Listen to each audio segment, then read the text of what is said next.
We are frequently asked to cover the intriguing ancient documents of ancient Sumeria, and for good reason. For although the Sumerian king list is officially classified as an accurate and important chronographic document from ancient Mesopotamia, the lifespans of many of the oldest of its rulers are stated as having lived for upwards of 30,000 years.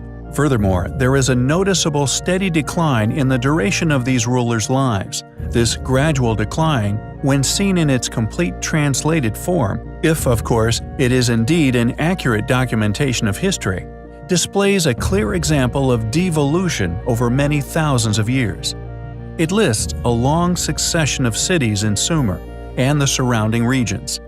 The first fragment of the text, which is largely believed to date back at least 4,000 years, was found in the early 1900s by Hermann Hilbrecht at the site of ancient Nippur, with its discovery subsequently published in 1906.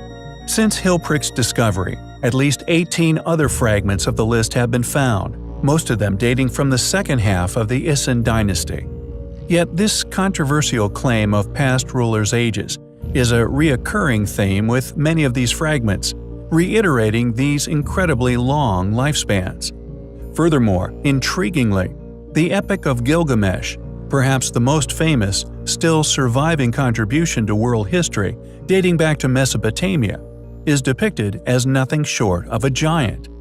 Often depicted, carrying what is perceived as his pet lion, the cat, however, appears far from tame, attempting to take a chunk from his arm, but due to Gilgamesh's relative size to his furry friend, merely appears as nothing more than a kitten when in his embrace. Could these claims of a 20,000-year lifespan be connected to the additional claim of many of the figures from this era's incredible sizes? Could heavy research and a subsequent in-depth exposé regarding the reality surrounding the claims of the Mesopotamian civilization finally confirm the past existence of not only giants, but human beings whom, after their derivation from divinity, initially had lifespans stretching into 30,000 years? For as the list states, and I quote, "After the kingship descended from heaven, they were situated within Eridung in Alulim. It is named after Eridung, who became king. He ruled for 28,800 years, with Alajar subsequently ruling for 36,000 years after him. Two kings who ruled for 64,800 years." End quote. As one would predict, such claims are simply dismissed by academics the world over. This is, of course, due to the tales of the king's immense longevity, and due to their own paradigms, one they are often funded to regurgitate would have simply been impossibility. Additionally, along with this staunch denial to even consider such possibilities within mainstream study, this same fate befalls the countless, gigantic, unexplained megaliths found the world over. This is a clear example of how valuable academia perceives their illusionary, oracle-esque all-knowing regarding a complete history of human civilization. For if one was to consider such past individuals, having been responsible for the Great Pyramids for example, one could finally explain how, and indeed who, accomplished such ancient feats. But I digress. Could Mesopotamia be the key to unlocking many secrets hidden or lost within human history? We find such possibilities as highly compelling. The Terracotta Army, undoubtedly the most astonishing collection of carvings, whether mold-based or not, to be found anywhere on Earth. The artistic genius on display within this large terracotta army is hard to ignore when, according to academia, they were merely the handiwork of untrained slaves. Not only does the army display an immense level of detail and thus artistic talent, they are also all seemingly unique, as if each soldier was an accurate recreation of an ancient individual in full armor. We have, in the past, covered this astonishing discovery, discussing how the temple in which this army is said to be protecting has supposedly never been opened.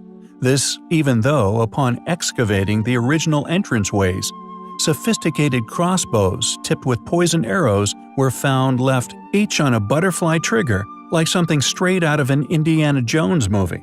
Whatever these elaborate defenses were protecting has, according to Chinese authorities, never been explored. What's more, this same notoriously secret government have also made any future digs illegal, quashing all hopes for anyone who would like to know about this clearly intriguing section of history.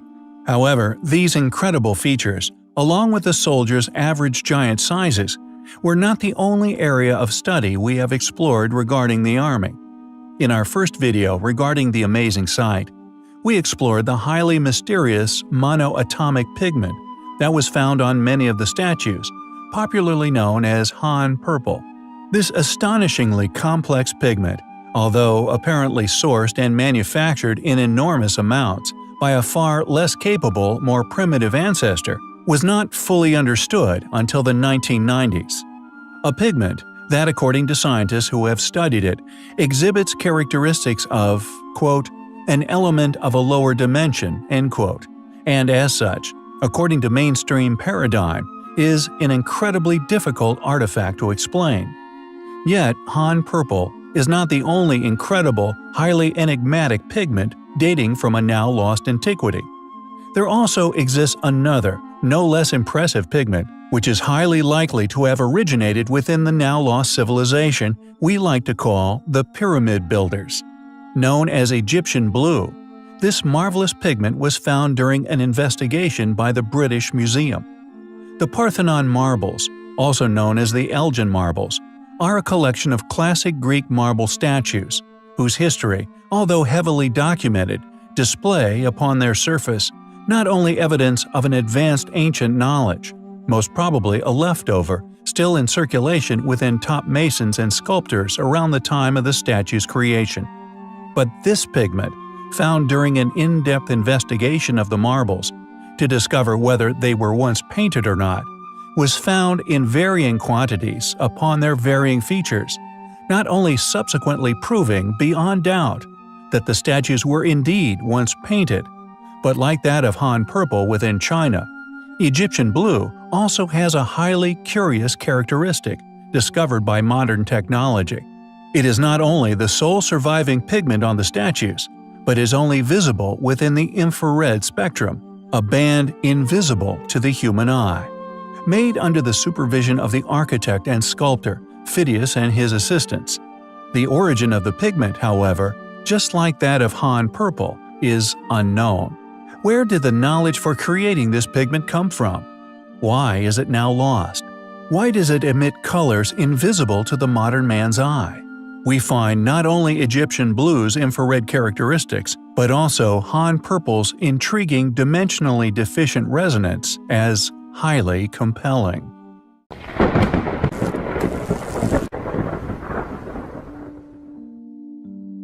The ancient ruins of Egypt, regardless of their astonishing characteristics or the often enormous megalithic building blocks used in the site's construction, are still claimed by an academia with no explanation as to how, as the work of our well-studied yet far more recent ancestors, the Egyptians.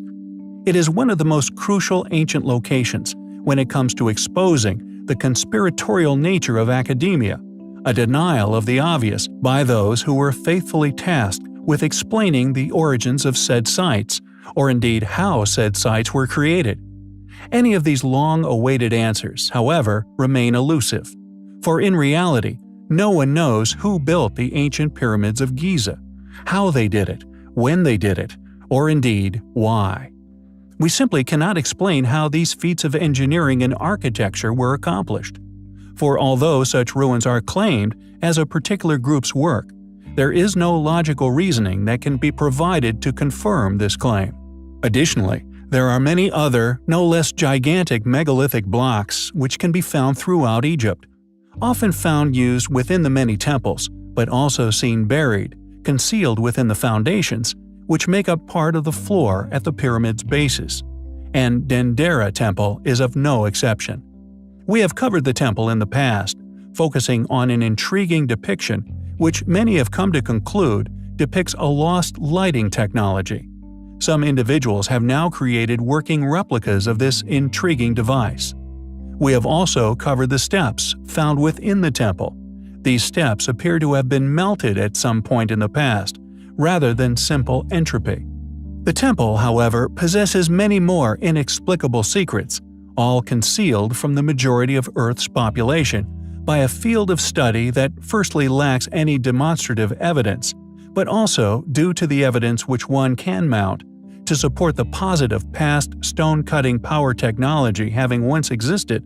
Thus, these features are effectively ignored and thus largely overlooked. Copper chisels cannot explain its existence. People who have explored the temple have found that the repeating reliefs within are perfectly symmetrical, identical in form to within millimeters of each other. The leaching of salts between surfaces are the only reasons we can see the joints in the Great Hall. Furthermore, Chris Dunn, a fellow antiquarian, has explored these intriguing clues within Dendera Temple previously. Not only did the precision of the carving stun Chris Dunn, but the finish upon such a brittle stone has led Chris to conclude that high technology was once utilized to create the stone carvings. Who built Dendera? What technologies were used to construct the temple, or indeed ancient Egypt as a whole?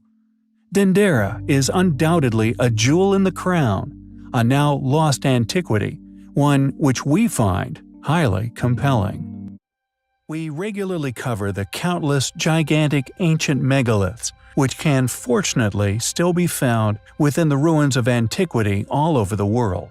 Enigmatic, often inexplicable relics of a forgotten age, that due to their controversial existence are either ignored by mainstream funded explorations, subsequently obscured, overlooked by the greater world, or simply attributed to a culture once incapable of such undertakings.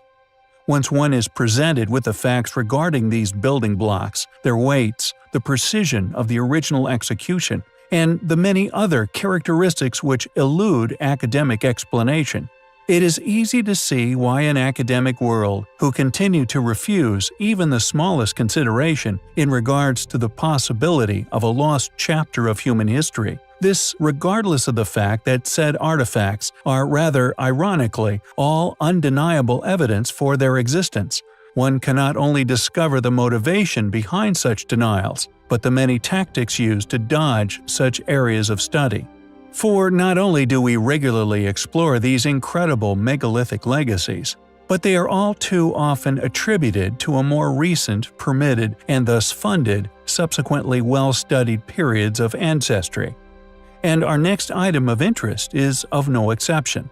We have in the past covered a number of the astonishing ancient megaliths that can be found dotting ancient Egypt, the Colossus of Memnon, which apparently once sung at night, each carved from a single block of granite and each weighing in at over 1,000 tons. We have exposed the enormous stones which form the Great Pyramid's inner skeletons, along with many others found across the plateau and beyond, all of which tell of a lost knowledge and capability, unquestionably indicative of advanced ancient civilization. Pompeii's Pillar, located within Alexandria, is truly one of the wonders of the ancient world. One of the largest monoliths on Earth, 20 meters in height, and with a diameter of nearly 3 meters at its base. This enormous column was once sourced and carved from one single block of Aswan Quarry's pink granite, and it is estimated to weigh an impressive 290 tons. Anyone within heavy goods, modern construction, will understand just how massive this pillar is, and indeed, just what an incredible feat it was for this ancient civilization to have once created such architecture. Pompeii's Pillar is so big that to claim such accomplishments were made within the Roman era or before, when even modern man has great difficulty moving such weights, even the smallest of distances, we feel is preposterous. Like that of the obelisk of Axum, which was unfortunately toppled, giving the obelisk its modern title of the Toppled Obelisk. This monolith is estimated to have weighed far more, yet was once erected somehow by an ancient ancestor. However, we feel, although at some time within the past, a concerted effort to destroy this legacy was undertaken. The pillar's enormous base made toppling it impossible by a later, less capable culture. Muslim traveler Ibn Battuta visited Alexandria in 1326 AD. Having shot an arrow tied to a string over the pillar, he successfully climbed over it. He was later followed in early 1803 by British commander John Shortland of HMS Pandore. After he flew a kite over the pillar, again successfully getting a rope over it, on February 2nd, he and John White, Pandore's master, climbed it. When they got to the top, they displayed a Union Jack, drank a toast to King George III, and gave 3 cheers. 4 days later they would climb the pillar again. After fixing a weather vane, they ate a beefsteak and again toasted the king. Who built Pompey's pillar? How did they move and erect it? Is this pillar the only surviving remnant of a past, enormous ancient structure, or merely a single standing column? And if so, why? Why create just one pillar? Pompey's pillar is undoubtedly an amazing relic, left to us from a bygone era, and, as such, highly compelling. Lajeado de Pai Matus, located within modern-day Brazil, is an incredible ancient site that, just like Gornaya Shoria within Russia, is of such a tremendous age, and the stones incorporated into its structure are of such a huge size, that mainstream academics passionately attest to the site being merely geological. However, the megalithic wall located at the site, which is uncannily similar to many others, each claimed as geological. Yet the symmetry in the construction, the fact that the blocks are placed in what we now call stretcher courses, is a technique which can be seen within brick-built buildings all over the world. This unnatural, repetitive technique makes the walls the strongest possible, using single-layer blocks to build with. It is highly unlikely that this repeating pattern would appear naturally. However, there are many other features at the site that not only prove it was indeed an ancient settlement, now all but eroded back to nature. Dolmens of a similar age, which litter the site, are arguably proof of an artificial origin, exposing what we have long claimed to have been a reality, that a now hidden civilization's ruins are being actively dismissed as nothing more than geological features. The site is approximately 1.5 square kilometers and is home to about 100 large rounded stones, each weighing up to 45 tons. Some of these stones have been placed upon tiny base stones, and others have seemingly been hollowed out from the base, making what is unquestionably some of the most intriguing ancient dolmens to be found anywhere on Earth. According to geologists who have explored the site, yet have seemingly ignored the evidence to suggest that many of these stones have artificial origins, the rock formation is the result of soil wear over millions of years due to natural cracks and large temperature variations. As aforementioned, the most curious and seemingly most famous block is the hollowed-out dolmen, which is commonly known as the helmet stone. Additionally, along with the Neolithic dolmens which litter the site, on some of the stones there are cave paintings, which are attributed to the Carreri Indians, who lived in the region about 12,000 years ago. Legend has it that later, the site became the home of someone known as the Hermit Healer, an individual claimed to have lived in the region in around the 18th century. Many people from this area sought his consult, yet any concrete evidence as to who this individual was, or what they were capable of, has eluded modern understandings. We feel that due to the stretcher courses found within the megalithic wall, currently claimed as a natural formation, along with the evidence at the site of Neolithic dolmens, with surviving art which also dates from this era, are all compelling proofs of an artificial, advanced, yet ancient and now hidden origin. Who built Lajeado de Pai Matus? What was the site's original purpose? Just how old is Lajeado de Pai Matus? Thankfully, the more people who explore the site and collect and compile photographic studies, the closer we will get to finally answering these burning questions regarding our past. It is a site which we find highly compelling.